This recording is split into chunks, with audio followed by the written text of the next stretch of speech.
right now I'm going to cover perhaps the most important part of this, which is to run reports that will help you to analyze your workbook. We'll cover some of the other facilities in other little sessions. So first of all, this is just a workbook that we use for training internally, and if I go up to Run Reports and click on that button, it pulls up a dialog box.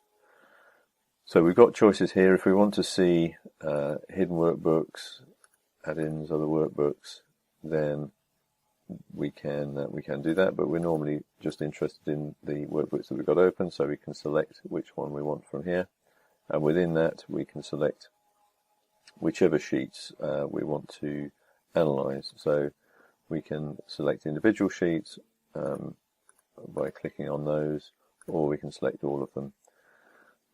Also, we can filter the sheets on whether they are worksheets, charts, or other sheets that we're including. Also, whilst this is the tab sheet, if you are using code names on the sheets, then we can see those as well. So ordinarily, you're just going to go with the defaults, which will be the workbook that was the active workbook when you clicked on Run Reports, and with all sheets. So I'm going to run with those options, and here we have options about what tests we actually want to run. So for now I'm just going to include all of those, and we will pick these apart later as we see the sort of results that we get. So off we go. Now that will take a few minutes to run, so we will come back once that's done. So here we are, and the task is complete, so it's completed running the tests. The tool has produced two workbooks for us. This is one of them, and it contains the reports. So we have a cover sheet here that tells us and has links to the workbook summary, unique list, and external links. I'll take a quick look at those, but we're going to have a separate session on each of those. So the workbook summary gives you high-level statistics about each sheet in the workbook. Unique summary just is a summary sheet that can be used if you're doing your own testing on the model and you want to record all of these details and provide yourself an audit trail.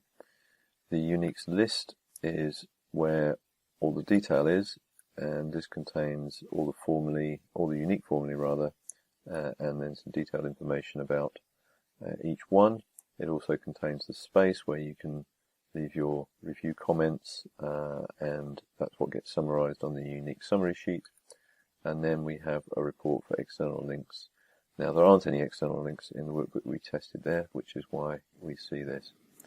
The other workbook that it produces is a map, and this is the first sheet of the map, and you'll notice each of the sheets here is representing a sheet that's in the model that we tested, and we'll take a look at that as a separate exercise to help you understand how to interpret that and how to get the most out of it. So that's the end for this one, and we'll pick up on these detailed subjects in the next session.